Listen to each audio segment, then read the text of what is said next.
Two security guards asked a black man, a decorated veteran of the United States Navy, to leave his own son's graduation ceremony, not because he caused a disruption, not because he broke any rule, but because someone called him suspicious. He had simply taken his seat near the back of the school auditorium, wearing a worn navy blue blazer, clutching a small American flag folded into a perfect triangle against his chest. Minutes earlier, he had arrived in silence, eyes scanning every row of proud parents until he found a familiar face walking across the stage. That boy, in cap, gown, and a trembling smile, was his son, the very reason he had survived 12 combat deployments, the reason he returned home at all. But just as he reached up to wave, just as pride was settling in his chest like sunlight breaking through, two men in uniform jackets approached and told him he didn't belong there. The man barely had time to respond when one of the guards leaned closer and said in a lowered voice, dripping with judgment, "We got a report about a suspicious individual. You match the description. Stand up and come with us." He blinked in disbelief. Suspicious? His voice was calm, as if trying to catch up with the absurdity of what was unfolding. "I'm here for my son. He's graduating today." The taller guard crossed his arms and scoffed, "You're not on the guest list. You're not in dress code. Let's not make this harder than it needs to be." The gym buzzed with small talk and applause as other students filed across the stage, names being called out one after another, but where this man sat, time seemed to freeze. His palms gripped the arms of his seat, knuckles white. He didn't shout. He didn't resist. But his eyes, they carried a storm. He had seen enemy fire, been stranded behind lines, watched his brothers in arms fall in distant lands, and still, nothing pierced quite like this moment, this humiliation on American soil, in front of his own child. The guards flanked him, one on each side, beginning to usher him out as if he were a threat. People began turning their heads. A few whispered. A few looked away. No one stood up. And then came the moment that would turn that gymnasium into a scene no one would ever forget.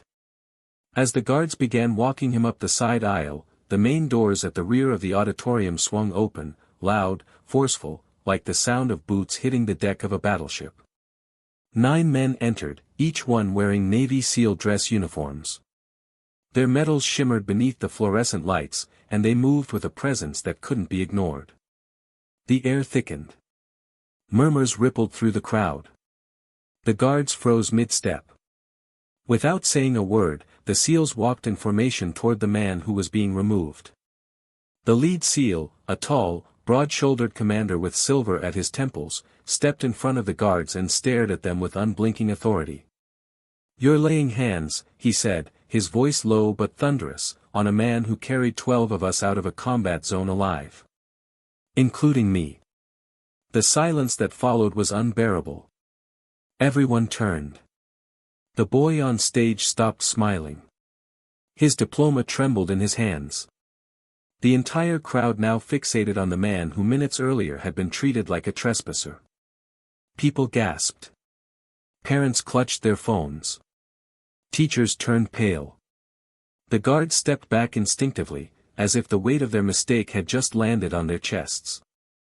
The SEAL continued, eyes now sweeping across the audience. "You just tried to remove a decorated war hero from his own son's graduation. Not one of you asked his name. Not one of you asked why he was here. You saw a black man sitting alone in a jacket that didn't look expensive enough, and you assumed. The man who had been humiliated didn't move. He didn't need to." The weight of the moment shifted entirely.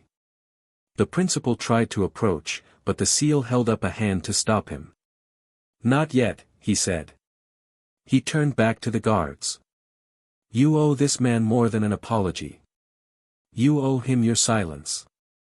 He gave up more than either of you could ever understand. And today, while you were protecting gym doors, he came to watch the only thing that matters to him walk across that stage." Mouths hung open. Students stood from their chairs. Even some of the faculty began clapping, slowly at first, then louder, until the sound filled the room like a wave. The son on stage stepped down, diploma still in hand, and made his way through the crowd, walking straight toward his father. When they embraced, it wasn't dramatic. It wasn't loud. But it carried the weight of 1,000 apologies unspoken. No one dared to interrupt now. What happened after that moment would shock every person in that room. Because what they didn't know, what even the 9 Seals didn't know until that very day, was that this man had kept a secret that would make everything that came before look small. A truth so unexpected, so powerful, that it would expose more than just racial prejudice. It would reveal betrayal, sacrifice, and a plan 20 years in the making. And the people who tried to remove him? They would soon find themselves at the center of something far bigger than a graduation ceremony. But the question that haunts everyone still is this: how did 9 elite warriors know to walk into that room at that exact moment?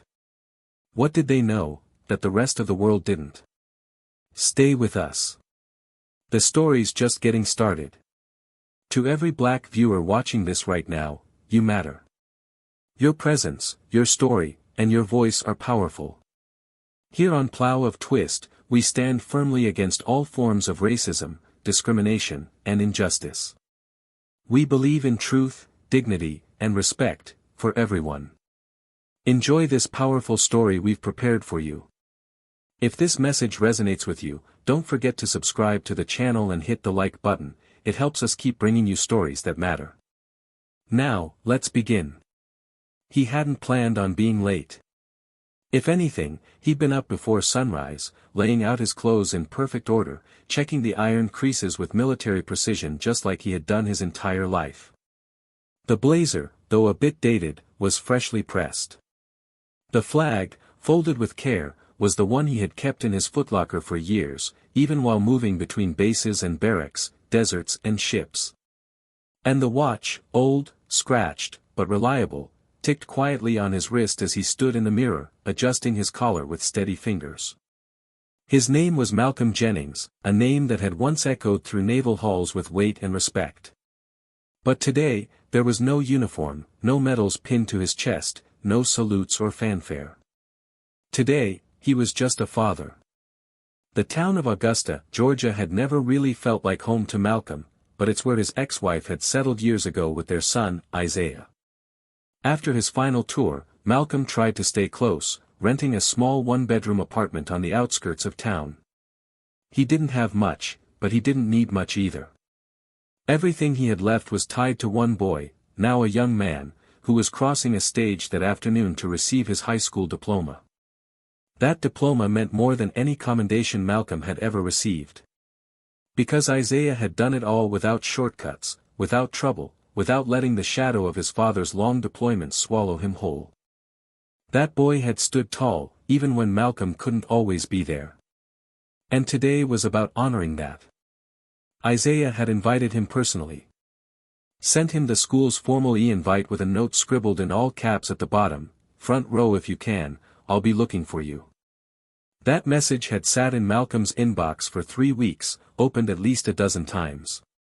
It wasn't often his son reached out like that. Their relationship wasn't broken, but it had cracks, the kind that develop over years of absence, of birthdays celebrated over satellite calls, of holidays missed and stories untold. But Malcolm had tried. He'd made every effort once he was back on American soil.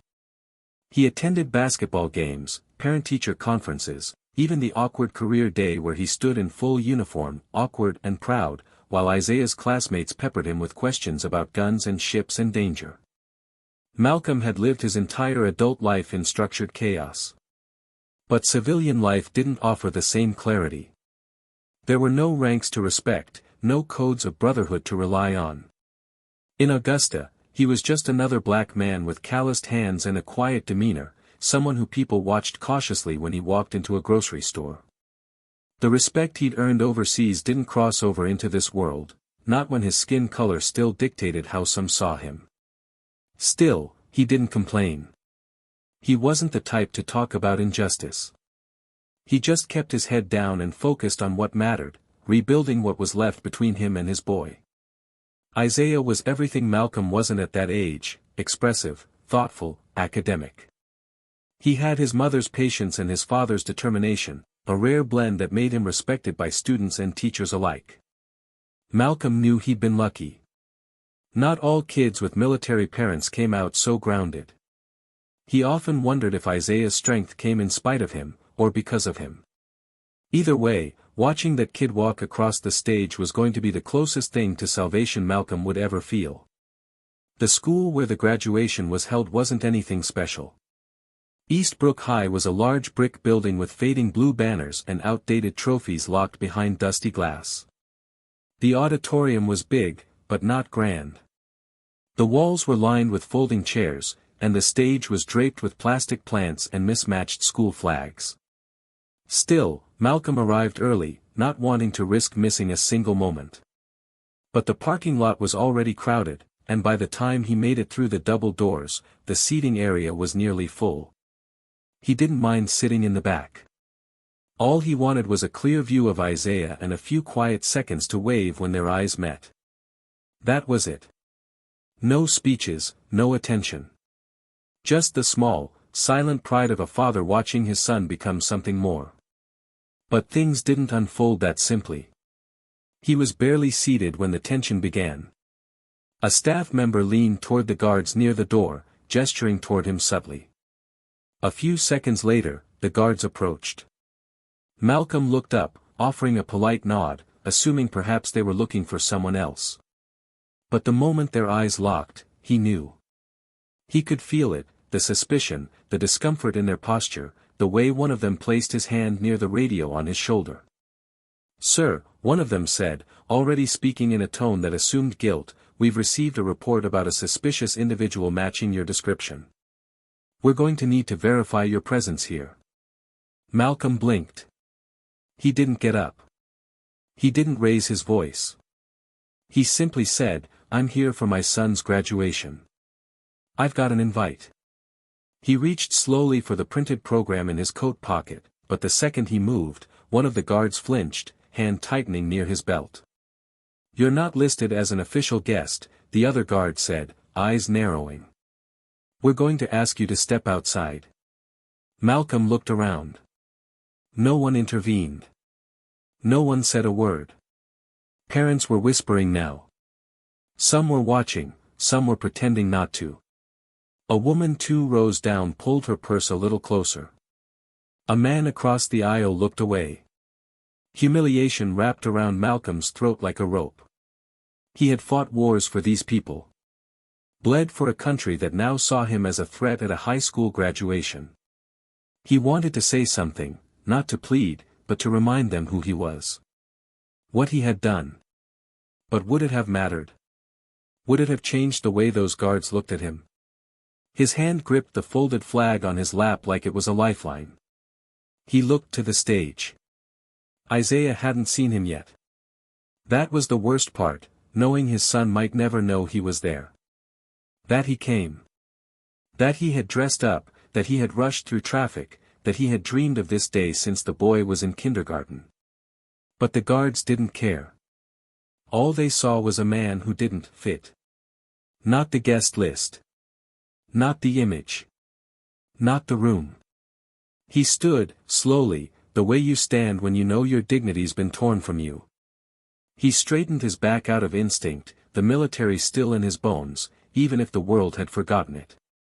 One of the guards reached to guide him by the elbow, but Malcolm pulled gently away and walked toward the exit on his own. What no one in that room knew was that a storm was already brewing just outside those gymnasium doors. What Malcolm didn't know, what no one could have predicted, was that justice sometimes arrives not with anger or vengeance, but with presence. With weight. With honor. Because somewhere just a few streets away, 9 men were getting into formation. 9 brothers in arms who had once sworn an oath to protect not just their country, but the man who had saved them from death more than once. They were not there by coincidence. They had come for a reason. And when they stepped into that gymnasium moments later, what happened would shake the walls of Eastbrook High forever, not because of violence, but because of truth. But before that door opened, Malcolm was just a father. A father forced to walk away from the proudest moment of his life. A man who had given everything for a country that, in return, couldn't give him the dignity of watching his son graduate without being treated like a criminal. He walked slowly, without a word, flag in hand, every step echoing louder than the applause on stage. And the question that lingered in the air, unanswered and heavy, was this: what does it say about a nation when its heroes are told they don't belong, in rooms they fought to protect? And what would happen when that same nation is forced to remember who those heroes truly are? Malcolm stepped out into the corridor, his steps heavy, his mind buzzing with humiliation, disbelief, and something he hadn't felt this sharply in years: rage. Not the loud, explosive kind. The quiet one. The one that simmers beneath your ribs, cold and cutting. The kind that builds slowly, silently, eating through your pride like acid. He didn't look back. There was nothing behind him worth seeing. The murmurs, the subtle glances, the silence of a crowd that let it happen, all of it burned itself into his memory. The hall was empty. The sounds of the ceremony echoed faintly through the doors behind him, names being called, applause, laughter that now felt distant and hollow. He walked to the far end of the corridor and leaned against the wall, pressing the folded flag against his chest like it might keep him from falling apart. From down the hallway, Principal Wallace's voice rang out. "Sir, I'd like to speak with you for a moment." Malcolm didn't turn around immediately. He closed his eyes, counted to 3, and turned to face the man in the gray suit who approached with a guarded expression. The principal was sweating slightly, clipboard in hand, forced smile hanging on his face like it was stapled there. "There seems to have been some confusion about the guest list. The guards were just doing their job, but I understand your frustration. We'd like to get you properly registered so you can re-enter, quietly, of course." Malcolm didn't speak. His eyes didn't waver. Wallace cleared his throat and tried again. "We have procedures, Mr. Jennings." "I know this might feel, you don't know," Malcolm interrupted, his voice low but sharpened with restraint. "You don't know anything about what this feels like. Don't pretend you do." Wallace opened his mouth, then closed it. His posture stiffened. "I'm simply saying, no," Malcolm cut in again, firmer this time. "You're trying to protect yourself. Not me. Not the truth. Just your image, your school, your little program full of whitewashed banners and smiling brochures. Let me guess, you've got a diversity scholarship you flash on enrollment day to make this place look balanced. But when a black father walks in alone, not smiling, not clapping on cue, suddenly he's a threat." "That's not fair," Wallace said, voice tinged with offense. Malcolm stepped forward once. "Neither is being dragged out of your son's graduation like a thief." They stood in silence. Wallace glanced toward the auditorium doors, nervous someone might be watching. "If you'd like to return, we can find a seat for you. I'll wait here," Malcolm said, his voice colder now. "Just let me know when my son walks off that stage." Wallace hesitated, then nodded stiffly and walked away. Malcolm turned and faced the wall again. But he wasn't alone for long. A voice cracked through the hallway like a whip, anxious and youthful. "Dad?" He spun around. Isaiah stood there in his gown, tassel swinging over one eye, face contorted between confusion and anger. "They said you left. What happened?" Malcolm took a slow breath, chest tight. "It's nothing. Go back. You've still got time." But Isaiah's jaw clenched. "They pulled you out. Why?" "I don't want to talk about it here," Malcolm said. "This is your day." "No," Isaiah snapped, stepping closer, "don't say that. Don't protect this. I saw you from the stage. 1 minute you were there and the next you were gone. And people were talking, murmuring, and I just knew something was wrong. I saw those 2 guards walking back in like nothing happened." Malcolm looked down. "Someone called me suspicious. That's all it takes." Isaiah's eyes flooded. "That's not all it is. You know that." Malcolm nodded once. "I do. The silence between them was thick, painful. Then Isaiah stepped forward and wrapped his arms around his father's shoulders, tight and trembling. "You shouldn't have to wait in the hallway," he whispered. "You earned better than that." Malcolm swallowed, hands clenching. Sometimes people forget. Sometimes they need to be reminded. Isaiah pulled back slowly. "Then let me remind them." "No," Malcolm said, suddenly firm. "You walk that stage. You take your moment. You've earned it. This isn't your fight." Isaiah didn't argue. But his eyes said he disagreed. And Malcolm knew then, deeply, that his son had inherited more than his stubbornness. He had inherited his fire. After Isaiah returned to the stage, Malcolm stayed where he was, back against the wall, eyes closed. Time blurred. Moments passed in fragments. He tried not to listen to the cheers, the names being called, the speeches thanking God and parents and futures that hadn't happened yet. Then, somewhere between the 10th and 11th name after Isaiah's, the hallway lights flickered. Boot steps. He opened his eyes. From the far end of the corridor, moving with unity and weight, came 9 men. Not boys. Not students. Men.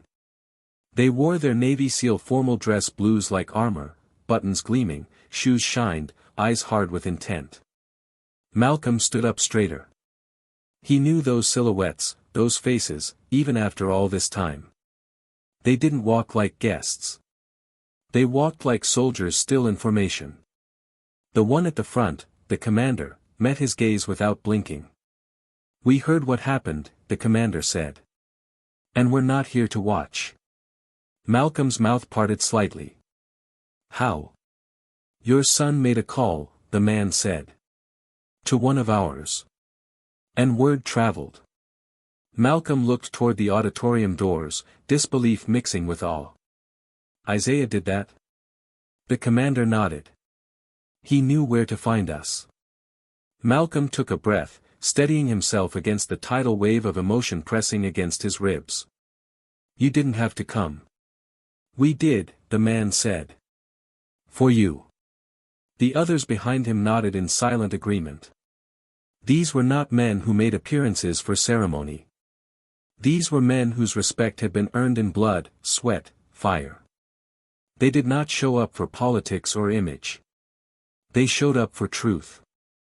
And now, they were preparing to walk through those gymnasium doors and change everything. But not yet. The commander stepped forward, voice lower now. "We're going to wait for your son's name to be called again. Senior recognition. That's when we go in. And when we do, no one will be able to ignore what you've done, who you are, or what this place tried to do to you." Malcolm nodded slowly. His hands were trembling slightly, the flag still clutched tightly in his grip. "They'll remember." The commander's voice tightened. "They'll have no choice." As the final names of the graduating class echoed through the corridor, Malcolm felt something he hadn't felt in years. Not just anger. Not just vindication. But purpose. The kind of clarity that only comes when you know the world is about to witness the truth. On the other side of that door, parents still clapped, staff still smiled, and guards stood like nothing had happened.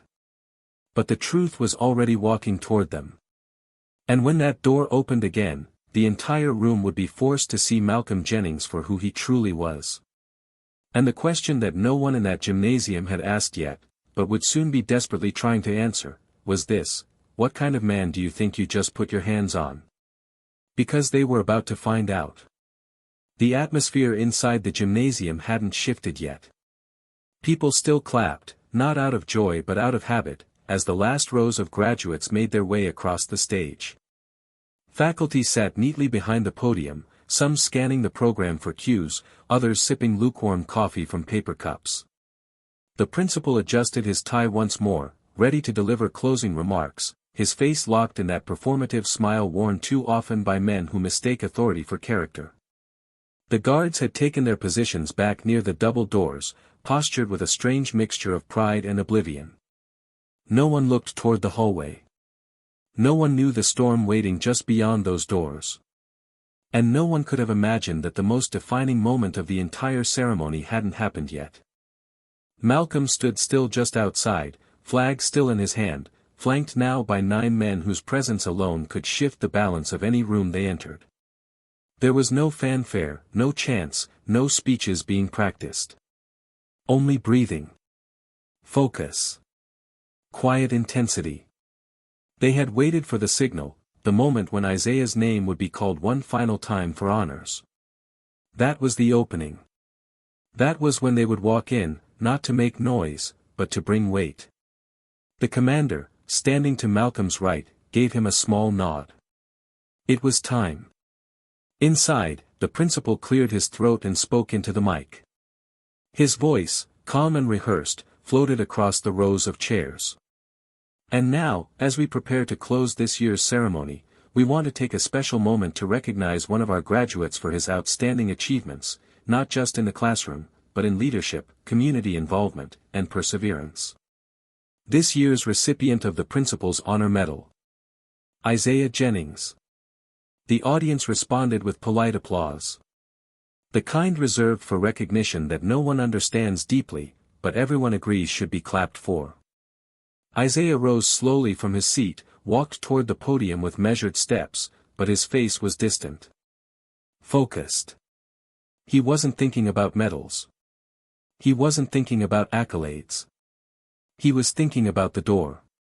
And just as he reached the center of the stage, the doors opened. The sound wasn't loud, but the silence that followed was deafening. Every head turned. Every hand froze mid-clap. The sight was unlike anything they had expected. 9 Navy SEALs entered in unison, Malcolm in the center, walking slowly beside them, not in front, not behind, but equal. He wasn't dressed for ceremony. He didn't need to be. His presence, even in his plain jacket, carried more honor than any medal on that stage. Gasps rippled through the crowd. Some people stood instinctively. Others just stared, brows furrowed, as if trying to solve an equation they didn't know they'd been given. One of the guards shifted uncomfortably near the doors. The other whispered something under his breath, eyes darting to his partner. The principal's hand gripped the edge of the podium. The commander stopped at the edge of the stage, his voice cutting through the tension like steel through cloth. This man, he began, motioning toward Malcolm, is not just the father of that graduate. He is not just a guest at this ceremony. He is a man who carried 12 of us out of an enemy hot zone. On foot. Under fire. Wounded.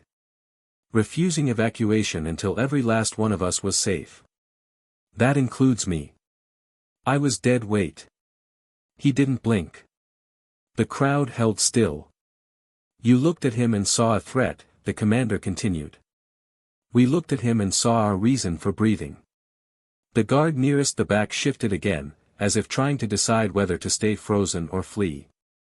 The commander stepped forward, voice rising not in volume, but in presence. You escorted him out like he didn't belong. Like his skin and silence were evidence of danger. You didn't check your bias. You didn't ask questions. You assumed. Malcolm took a small step forward now. He didn't need a microphone. His voice wasn't loud, but it reached everyone. I didn't come here for a speech. I didn't come here for revenge. I came to see my son graduate. That's it. He paused. But when I was asked to leave, when I was called suspicious without cause, something deeper broke in me than I expected. Because I realized I was being asked to step out of a moment that belonged to both of us. And not because I had done anything wrong, but because I didn't look like what this room wanted to see. He turned slightly to face the crowd. His voice softened, but the words hit harder. I've been invisible in rooms like this for a long time. I've been overlooked, underestimated, and dismissed in ways that wear you down slowly. But I didn't expect it to happen here. Not today. Not in front of the one person whose opinion of me I care about more than anything else in this world. Isaiah stepped down from the stage and stood beside him, He didn't say anything. He didn't need to. The principal finally found his voice, stepping up to the mic with hands visibly shaking. "Mr. Jennings, I'm truly sorry." "This wasn't how," Malcolm cut in, but not with anger. "Don't apologize because the room saw. Apologize because it was wrong." The commander turned toward the guards, eyes hardening. "You may want to know," he said, "that Internal Military Affairs will be launching a full investigation into your conduct. One of you placed hands on a decorated service member without cause. The report has already been filed. Cameras were rolling. Witnesses are present." The guard who had touched Malcolm earlier visibly paled, mouth half open, unable to speak. "You thought this man didn't belong," the commander finished. "But what you really proved, is that you didn't belong in the job you hold." One of the mothers in the front row began to clap. Then another. And another. The sound grew slowly, rising from discomfort into solidarity, until the entire room stood. Some out of guilt. Some out of recognition. And some because they finally saw Malcolm Jennings for who he truly was, not just a father or a former soldier, but a man who had been buried by silence and bias, and still found a way to stand tall. Isaiah turned to him then, eyes bright with a mix of sadness and pride. "You didn't just show up, Dad," he said quietly. "You changed everything." Malcolm looked at his son, then to the room that had once asked him to leave. He didn't smile. But for the first time in a long time, he stood without apology. And yet, despite all that had been said, all that had been revealed, something still lingered in the air. A silence not of discomfort, but of waiting. Because what no one in that room knew, not even the SEALs who had walked in beside him, was that Malcolm carried one more truth. A final layer to a story already brimming with weight. He hadn't come to this graduation alone. Someone else had followed him into that building. Someone whose presence would change everything once more. But that would be known in a matter of minutes. And when it did, the shock that had just swept through this room would feel like a whisper compared to what was about to be revealed. The air inside the gymnasium hadn't fully settled. Applause had given way to a weighty silence again, this time not born from discomfort, but reflection. The kind that presses on people's ribs, makes them question what they just witnessed, what role they might have played in it, even if that role was simply staying silent when it mattered most. Malcolm remained at the center, Isaiah by his side, the SEALs behind him like a wall of presence that needed no explanation. The guards no longer stood tall. One had his arms crossed over his chest, breathing shallow, while the other had shifted near the side exit, eyes lowered, like he was already preparing for the consequences. Malcolm glanced across the crowd, his gaze steady. He had no need to say more. What was necessary had already been said. But the sense that something was unfinished hung in the room like a held breath. It was Isaiah who felt it first. He looked up at his father, then at the SEALs, then at the audience still standing, still unsure of what came next. He felt it in his gut, something wasn't over. Not yet. From the far end of the gym, the side door near the administrative offices cracked open. Heads turned again, some thinking perhaps it was another official or teacher, maybe an apologetic superintendent coming to smooth over what had just happened. But instead, a woman stepped through, tall, mid-40s, skin rich and dark, features sharp and composed, dressed in a tailored navy blue suit with a small golden pin on the lapel in the shape of a scale. Her heels clicked with purpose as she walked toward the stage, eyes scanning every inch of the room. The reaction from Principal Wallace was immediate, his back straightened, and his hand gripped the podium again, but this time not from poise, but fear. Malcolm turned to see who had entered. For a moment, confusion crossed his face, then recognition struck him like a bolt. The breath caught in his throat. Isaiah looked between his father and the woman, his eyes narrowing as his father whispered something that was barely audible. "Vanessa," the woman reached the center of the room and paused, letting her presence speak for her before she even opened her mouth. When she did, her voice was calm, clipped, and carried through the entire space without need of a microphone. My name is Vanessa Reed. I'm a federal civil rights attorney and legal counsel for the Department of Veterans Affairs and Equal Justice Initiative. I'm also the sister of the man you tried to remove from this building without cause. Gasps moved through the crowd like electricity. Vanessa Reed. Her name wasn't just familiar, it was known. National cases. Police accountability. Congressional hearings. The weight of her legal work had shaken institutions and reshaped policy. And now, she stood in the middle of a high school gym in Augusta, Georgia, with a look that said this was personal. I was informed earlier today by my nephew that his father had been forcibly removed from his graduation by school security. Upon arrival, I witnessed firsthand the exact tone and body language used to minimize his presence, deny him his rights, and distort the narrative in favor of institutional comfort. I've already filed a preliminary injunction with the local court to request immediate review of this school's security practices, and both guards involved will be issued formal notices for civil rights violations by morning. She stepped toward the principal now, stopping just a foot from the podium. You knew who he was, she said, her tone sharpened now, surgical. You knew because his name is on your school's donor list. You knew because he's been quietly funding scholarships for students here for the past 2 years, anonymously. You knew. And you still let him be removed because of an unverified phone call about a suspicious presence that just so happened to describe a black man sitting alone. Principal Wallace's mouth opened slightly, but he said nothing. His eyes darted to the guards, to the faculty, to the crowd, looking for rescue. No one moved. Vanessa looked back at her brother, her voice softening slightly. Malcolm never asked for credit. He didn't come here to be seen. He came here for his son. Isaiah stared at her, stunned. You're the one who helped set up the scholarship I got freshman year. She smiled at him gently. Your father did that. I just helped process the paperwork. Malcolm lowered his gaze, a wave of emotion rising in his chest he hadn't prepared for. He had never wanted recognition for what he gave. He had just wanted to quietly help, give his son and other kids like him a fair chance. Vanessa turned back toward the audience, her voice rising one last time. Every person in this room just saw something rare.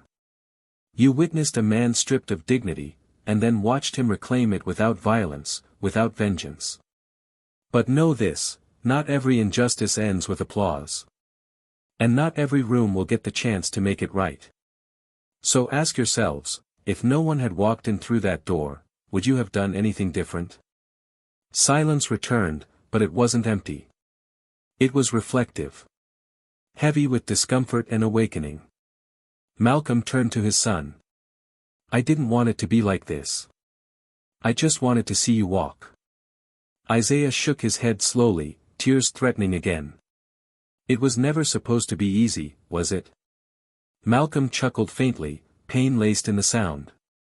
Easy doesn't teach anyone anything. The commander stepped forward now, addressing the room. We'll be submitting testimony on Mr. Jennings' behalf. A full account of his service record, including classified reports recently declassified, will be attached. And we'll make sure it reaches every authority that needs to see it. One of the SEALs behind him, a shorter man with a quiet presence, finally spoke up. He saved my life, he said, voice trembling slightly. My entire squad. We were pinned. No way out. He made a call that should have killed him. It didn't. It saved us all. I wouldn't be here. My daughter wouldn't be alive. I came today because I owe him everything. Another stepped forward. He carried me 2 miles through jungle terrain with a broken ankle and a bullet in his thigh. He never once stopped. The room was no longer standing out of politeness. They were listening. Really listening. Malcolm raised a hand. Enough. You don't need to tell them all that. Isaiah shook his head. Yes, they do. He turned to the crowd now, his voice stronger. You all clapped for me earlier.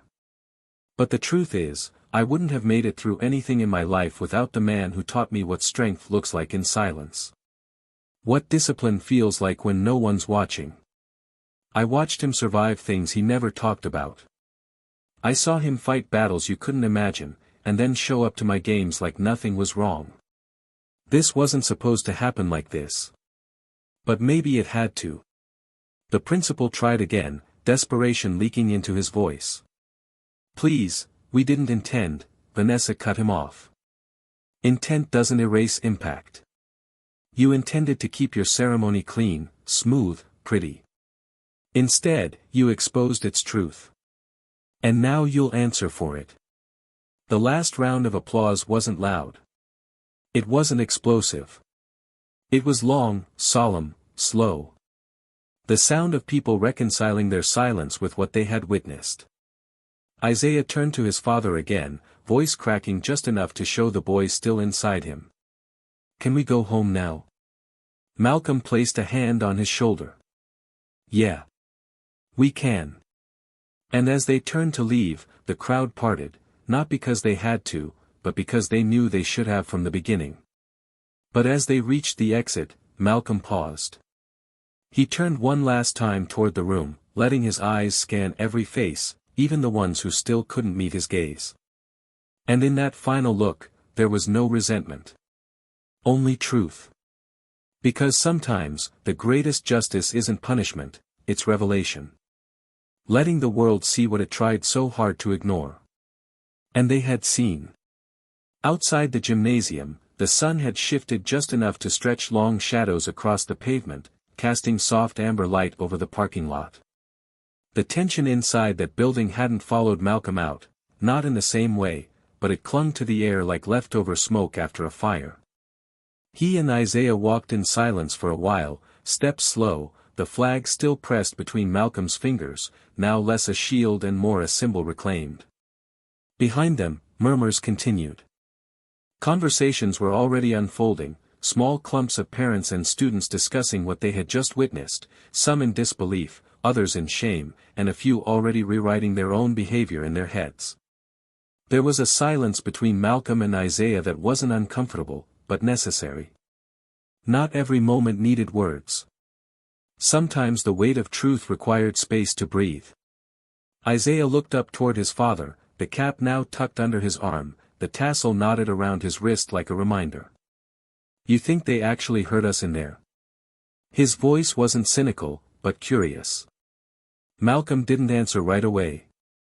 He let the question sit, hanging there between them like a coin flipped in the air but not yet landed. He finally said, some of them did. Others might take time. But what matters isn't who hurt us. What matters is that we didn't stay silent. Isaiah nodded, still absorbing, still carrying pieces of what had happened. He wasn't just processing the injustice anymore, he was learning to live inside its aftermath. Behind them, Vanessa had exited through the side door, walking with calm precision, already on the phone with someone, her voice low, measured, a strategist laying groundwork. She wasn't the kind of person to leave a wound open. She'd follow through. Her presence, though powerful in the moment, had also left behind ripples Malcolm hadn't yet begun to reckon with. There would be news stories. Investigations. Papers filed. Headlines with his name. And he wasn't sure yet how he felt about that. By the time they reached Malcolm's truck, Isaiah stopped him. Before we leave, can we go back to the field for a minute? Malcolm turned toward the empty football field behind the school. It was quiet now, a few pieces of graduation decor left scattered by wind.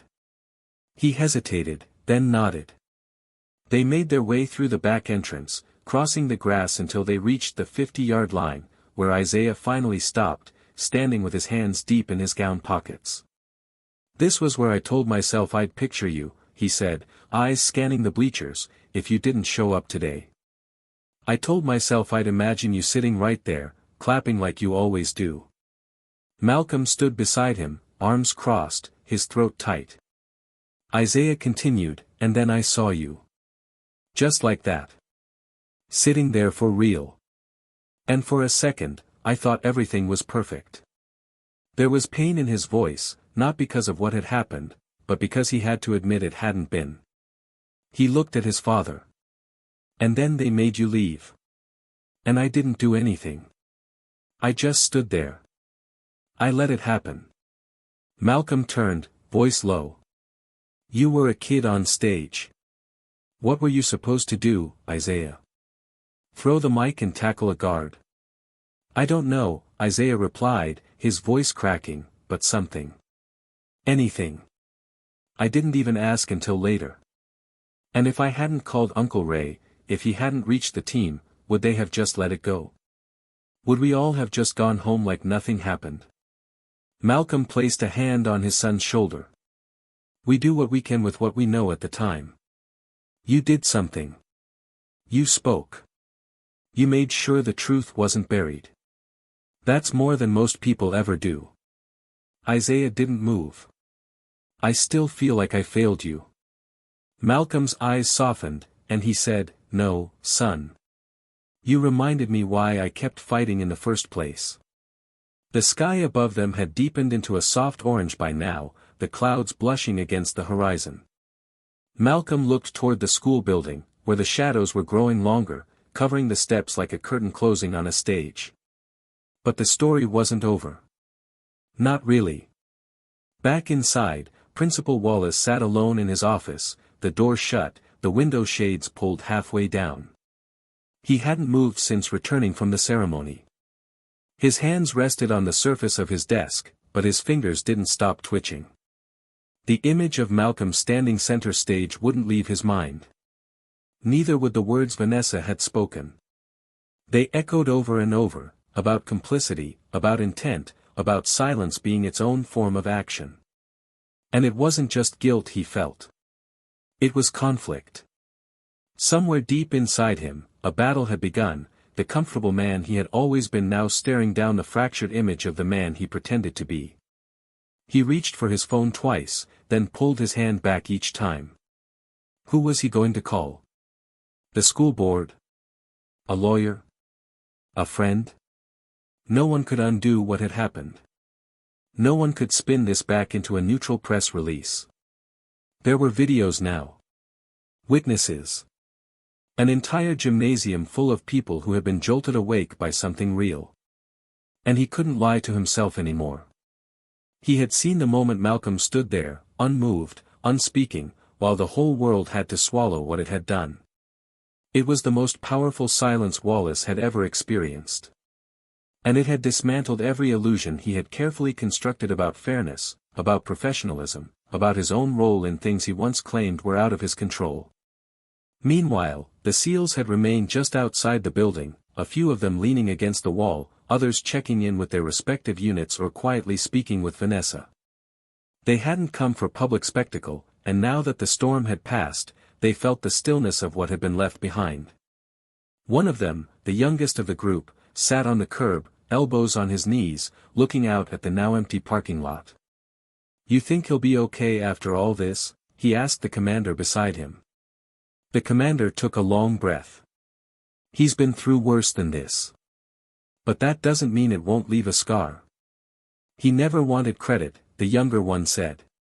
He could have told everyone a long time ago who he was. What he did. The commander nodded. He believed his actions should speak for themselves. And they did. But sometimes, the world needs a louder reminder. Vanessa approached them then, papers in hand, her heels clicking against the pavement. I've scheduled a press briefing for tomorrow morning. If anyone wants to speak on Malcolm's behalf, we'll give statements at City Hall. The commander looked at her with a mix of gratitude and hesitation. Will it help? Vanessa shrugged slightly. It won't undo what happened. But it will make damn sure it doesn't get swept away. Back near the truck, Malcolm leaned against the side panel, arms crossed again, his gaze distant. Isaiah had wandered off for a moment to speak with a friend who had just arrived, giving his father space. Vanessa approached slowly, her voice softer now. You okay? She asked. Malcolm didn't answer right away.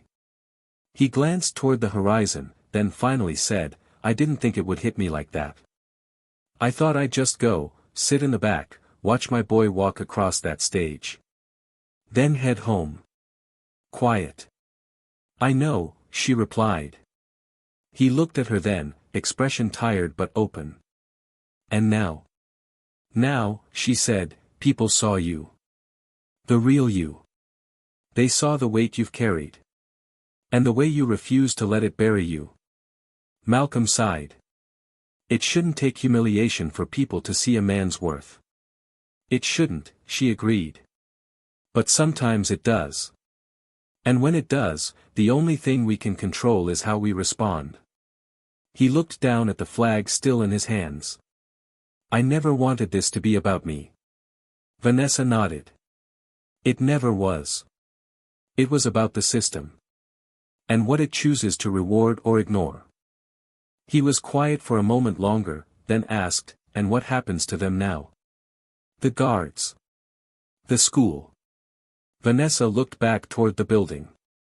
There will be consequences. Legal, procedural, maybe even personal. But you don't need to carry that. You already carried enough. Malcolm nodded, more to himself than to her. He didn't speak again, but in his silence, something settled. A piece of the weight shifted. The wound was still open, but it had air now. It had light. Isaiah returned then, slipping beside his father again, voice low. We still going for burgers? Malcolm looked at him, a smile forming faintly for the first time all day. Hell yeah. And as they climbed into the truck, engine roaring to life, the sky above them turned a deeper gold, the last edge of sunlight catching the flag on the dashboard. They pulled away slowly, the weight of the day still lingering, but behind them, change had already begun. And in front of them, something else waited. Because the story wasn't just about the moment. It was about what comes after.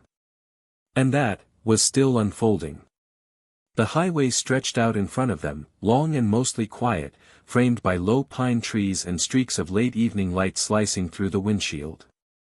Malcolm kept one hand steady on the wheel, the other resting gently against his thigh, thumb tapping an invisible beat as if his body hadn't quite caught up to the stillness. Isaiah sat in the passenger seat, his graduation gown folded in his lap, the cap resting between them like a fragile relic from a moment neither of them had expected to transform into something so irreversible. They had talked about burgers, maybe a little celebration, something simple, something normal, but normal didn't fit anymore. Something in both of them had shifted. Their silences weren't empty like they used to be. Now they were full of questions neither of them had words for yet. Isaiah finally broke the silence with a voice soft, almost hesitant. Do you think people like Principal Wallace ever actually change? Malcolm didn't answer right away. He kept his eyes on the road, then took a deep breath and said, some do. Most just get better at hiding their discomfort. Isaiah nodded slowly, staring out the window. It felt like he wanted to say something meaningful back there. Like he wanted to fix it, but didn't know how. Malcolm glanced at him. Because he can't. Not really. He was raised in a world that told him his job was to maintain control. Not to understand the people he controls. And when that control slips, they reach for the nearest excuse. Protocol. Procedure. Policy. Anything but accountability. Isaiah leaned back into the seat, his body relaxing just a little. I wanted to scream at them. At all of them. Not just the guards. The people watching. The ones who did nothing. The ones who clapped like it was a show. Malcolm's voice was calm but firm. Don't carry that weight too long. You'll burn yourself from the inside out. Isaiah turned his head toward him, his face etched with confusion. But if we don't carry it, who will? Malcolm met his son's gaze for a moment before returning his eyes to the road. We carry it when we need to. But not forever. That's how they win, by making us think our pain is permanent. That it defines us. Isaiah didn't respond. He just breathed deeply, the kind of breath you take when you're learning something painful but necessary. They pulled into a small parking lot outside a local diner that had been there for decades, its neon lights buzzing faintly in the dusk. The place wasn't fancy, red vinyl booths, peeling menus, the kind of spot where the waitress knows the regulars by name and coffee is poured without asking. Malcolm chose this place not because of the food, but because it was quiet. Familiar. Unassuming. The kind of space where nothing felt performative. As they walked inside, heads turned, but not for the same reason as earlier that day. People weren't staring out of suspicion or confusion, some recognized them from the ceremony, others from the news already beginning to circulate online. A few offered respectful nods. One man even placed a hand over his heart. But no one interrupted. They found a booth near the back, away from the windows. The waitress came over quickly, polite but clearly aware of who they were. Her smile was genuine, her voice warm. "You folks want menus, or do you already know?" Malcolm nodded politely. "Just burgers. 2. And 2 waters." She scribbled quickly, then walked away without further small talk, like she understood they needed space. Isaiah played with the straw wrapper on the table, his fingers tense. "I saw some of the comments already," he said, glancing down at his phone. "People posting clips from the gym. Some are proud. Some are furious. Some are twisting it into something else entirely." Malcolm sighed, rubbing the space between his eyebrows. "That's the part no one prepares you for. When the world starts telling your story before you've had a chance to understand it yourself." Isaiah looked up. "What do we do?" Malcolm leaned forward, elbows on the table. "We speak when it matters. We stay quiet when it doesn't. And we never forget who we are in the middle of the noise." The food came quickly, but neither of them touched it for a few minutes. The hunger wasn't in their stomachs, it was in their need to process, to unpack everything that had unfolded. Isaiah finally asked, "Did you know Aunt Vanessa would show up?" Malcolm shook his head. "No. She didn't tell me. I hadn't spoken to her in a few months. I think Isaiah's call reached her first." Isaiah gave a faint smile. "She's kind of scary." Malcolm laughed, the sound surprising both of them. "She's brilliant. Relentless. She's been fighting the system since before I joined the Navy. And she's never lost a fight that mattered." They ate slowly, the conversation dipping in and out of heavier thoughts, sometimes landing in old memories, stories Malcolm hadn't told in years. Stories about Isaiah's first steps, about a missed Christmas that still haunted him, about the letter he wrote Isaiah from overseas that never got delivered. For every wound, there was a memory. For every injustice, a moment of love. Isaiah listened, not just as a son, but as a young man now beginning to understand the depth of everything his father had carried alone. Somewhere between the last bites and the check being dropped on the table, something clicked between them, a bond no longer strained by absence, but strengthened by survival. Outside, the parking lot was nearly empty. Malcolm paused near the truck, watching the sky as stars began to appear. Isaiah stood beside him, the cool air brushing against their skin. "You think people like Wallace ever go home and tell their kids the truth?" Isaiah asked again, quieter this time. "Do they tell them, 'I stood still today while someone was hurt'? Or do they change the story?" Malcolm didn't answer directly. "Instead," he said, "you'll have to decide what kind of man you want to be when it's your turn. Not every moment will be as clear as this one. Some will sneak up on you in small ways, in meetings, in conversations, in choices that don't look like choices. That's when your truth will matter most." Isaiah looked down at the keys in Malcolm's hand. "What if I mess it up?" Malcolm placed the keys in his son's palm. "Then you learn. And you do better the next time. But you don't let fear keep you from choosing." Isaiah nodded, fingers closing around the keys. There was no ceremony in the gesture. No grand statement. Just a passing of something real. Trust. Responsibility. Hope. As they pulled back onto the road, the city faded into the distance behind them. Ahead, the highway stretched open and dark, lit only by headlights and the occasional sign flashing past.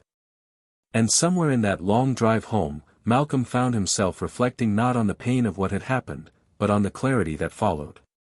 The world hadn't changed. Not overnight. But something had. In him. In Isaiah. In the way they looked at each other now, not just as father and son, but as men standing at the edge of something larger than both of them. The truth was, the aftermath was never clean. The media would twist things, the school would issue a vague statement, the guards might be reassigned instead of fired. But Malcolm had seen something more valuable than policy shifts or public apologies. He had seen his son rise. He had seen a generation that didn't accept silence. He had seen justice not as a destination, but as an act, one that had to be chosen again and again, even when it was uncomfortable, even when it cost you something. And in that, there was peace. Even if it was temporary. Even if it was hard-earned. By the time Malcolm and Isaiah made it home, the night had fully settled in, laying a heavy, contemplative silence over the neighborhood. The porch light buzzed faintly as they stepped through the front gate, and the screen door creaked open the same way it always had, a familiar, grounding sound in a world that had shifted beneath their feet. Inside, the house smelled of old leather, books, and faint traces of cologne, the scent of quiet resilience, of a life lived carefully but with depth. Malcolm set the keys on the small dish by the entryway table, took off his jacket, and sat on the edge of the couch like someone who hadn't yet allowed himself to collapse. Isaiah dropped his gown and cap over the chair, stood for a moment with his back to the room, then turned and faced his father with a seriousness that reached beyond age. "I don't think I've ever seen you like that before," Isaiah said, voice low, his eyes not leaving Malcolm's. "Not just today. But, standing up there, letting it all be seen." Malcolm didn't speak right away. His hands rested on his knees, his eyes tracing the pattern in the carpet, as if searching for words hidden in its fibers. "That wasn't the plan," he said finally. "I wasn't supposed to be the message. Just the man in the back of the room. I didn't want it to be about me." Isaiah nodded. "But it was. And it had to be." Malcolm looked up at his son, something in his face caught between pride and sorrow. "You know what the hardest part of all this is?" he asked. "It's not the shame. I've felt shame before. It's not the anger either. I've lived with that longer than I'd admit. It's the moment you realize people only listen when the pain is public. When your dignity has already been stripped away, and you're left holding it like broken glass, hoping someone else finally notices." Isaiah took a step closer. "But they did notice. They saw what they did. They saw you. That's not nothing." Malcolm leaned back, the weight of years resting on his shoulders. "I wonder if they saw me or just the uniform behind me. Those seals, they carry weight. Their presence changes the temperature in any room. But I was sitting there, still. Quiet. I hadn't earned their attention until someone reminded them I had saved lives. So I keep wondering, would I have meant anything to that crowd without that reminder? Would my presence have mattered if I were just a janitor or a mechanic?" Isaiah shook his head slowly. "You would have mattered to me. Always." The room stayed silent for a moment, filled only with the soft hum of the refrigerator and the distant sound of a dog barking somewhere down the street. Malcolm exhaled and stood, walking over to a wooden cabinet tucked beside the bookshelf. He opened it, revealing a small collection of old military memorabilia, badges, photos, folded letters, medals most people had never seen. He reached in and pulled out one item he hadn't touched in years, a photograph of his unit, arms draped around each other in a dusty outpost half a world away. He stared at it, running his fingers across the edges. "There were 12 of us," he said quietly. 12 I carried that day. I didn't think. I just moved. When I got home, they called me a hero, gave me ribbons, handshakes, and a pin. But they never offered a way back into the world I left behind. They celebrated what I did over there, but they ignored what I had to become to survive back here. Isaiah stepped beside him, looking down at the photo. So what do we do now? Malcolm set the photo down on the table and looked at his son with clarity in his eyes. We stay visible. Even when it's uncomfortable. Especially when it's uncomfortable. We hold the door open for others who are still sitting in the back of the room, being mistaken for threats instead of fathers, mentors, neighbors. We stay in the room, even if they want us out. There was a knock at the door. Not loud. Measured. Malcolm and Isaiah exchanged a glance. Malcolm walked over and opened it to find one of the SEALs from earlier standing there. Not the commander, this was the quiet one, the one who had spoken at the end of the ceremony with a voice that trembled but carried weight. Sorry to drop by, he said, shifting on his feet. I needed to say something I didn't say earlier. Malcolm stepped aside and let him in. The man looked around, taking in the warmth of the small living room. He stood for a moment, uncertain, then finally spoke. Back in Afghanistan, you saved my life. We all say that like a headline. But the truth is, you carried me through hell and then kept checking on me after. You never let me forget I mattered, even when I was falling apart. I got home and spiraled, drinking, pushing people away, blaming everyone. But you called. You wrote. You didn't let me disappear.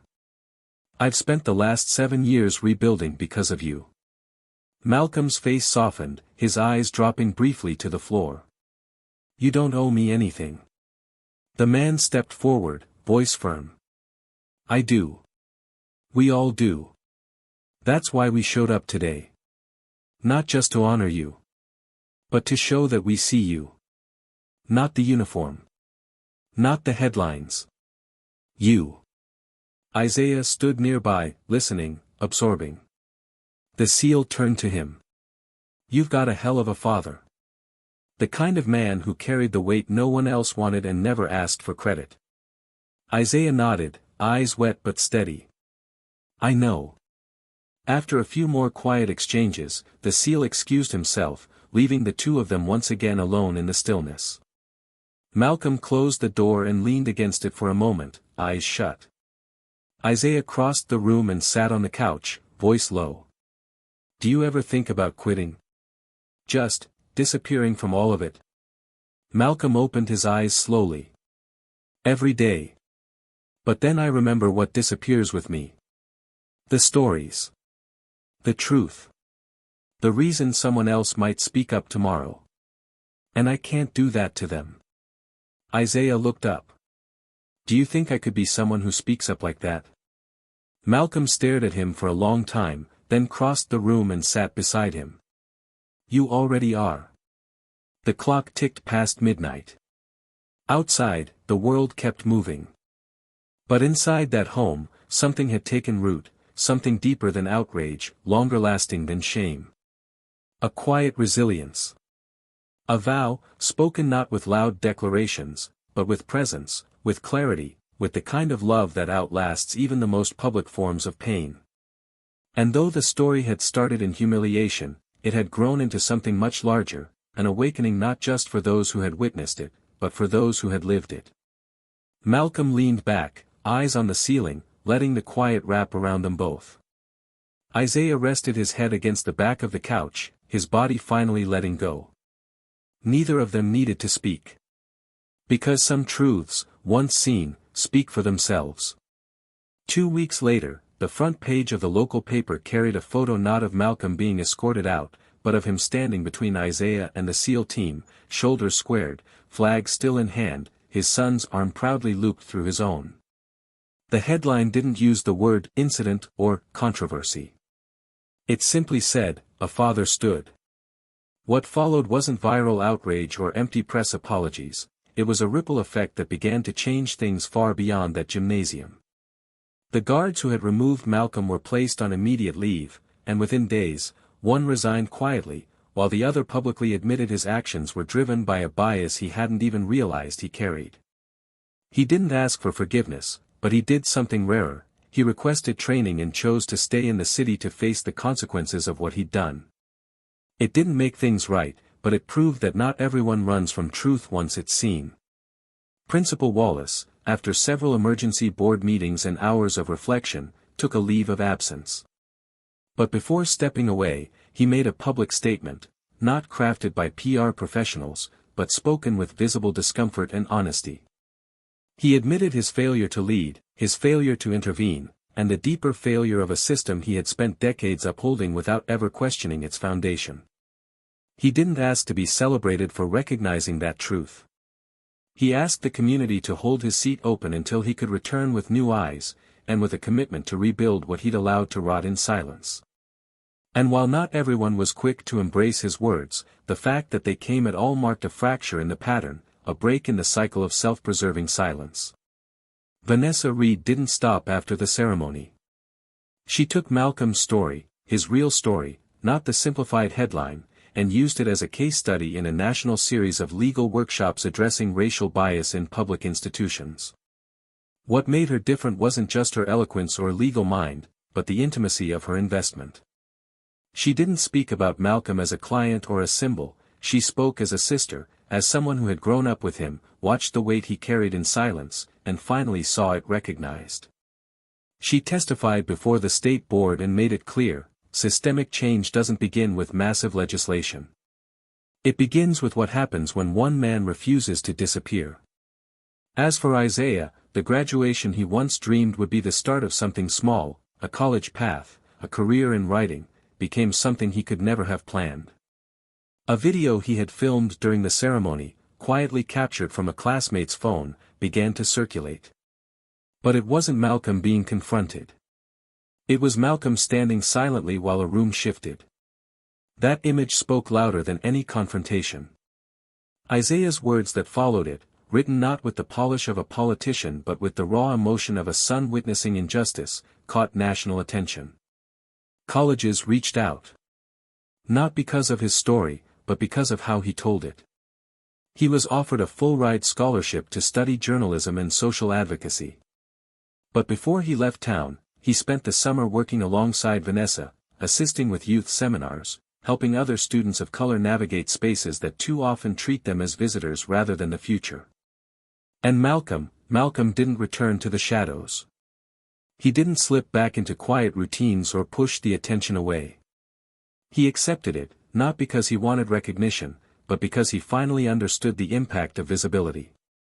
He was invited to speak at community events, veteran organizations, and educational forums, not to lecture, but to listen, to bridge the space between those who have served and those still waiting to be seen. He didn't wear his uniform. He wore his story. He carried his truth with the same steady hands that had once lifted wounded soldiers to safety, now lifting dialogue, lifting hope, lifting understanding. The city council honored him with a Civilian Leadership Award, and rather than delivering a speech, he shared the microphone with Isaiah, giving the next generation a voice alongside his own. And in a full-circle moment, the school that had once asked him to leave quietly renamed a scholarship fund after him, not as redemption, but as a reminder that dignity should never depend on titles or uniforms or social expectations. It should be unconditional. Malcolm's days didn't suddenly become perfect. He still faced quiet stares, subtle resistance, and the ache of wounds that no ceremony could heal. But every time he saw Isaiah walk into a room with his head high, every time a young man approached him to say, "Thank you for staying," he knew it had been worth it. The humiliation hadn't broken him. It had revealed him. It had carved out a space in which his presence was no longer questioned, but revered. Now, to you, watching this story unfold. Maybe you've been Malcolm. Maybe you've been Isaiah. Maybe, in ways you don't want to admit, you've been Wallace. We all exist in these roles at different times, in different rooms, in different silences. But here's the question: what will you do the next time someone is asked to leave a room they helped build? Will you look away? Will you wait until it's safe to speak? Or will you stand, not because it's comfortable, but because it's necessary? Sometimes, justice doesn't shout. It doesn't arrive with sirens or headlines.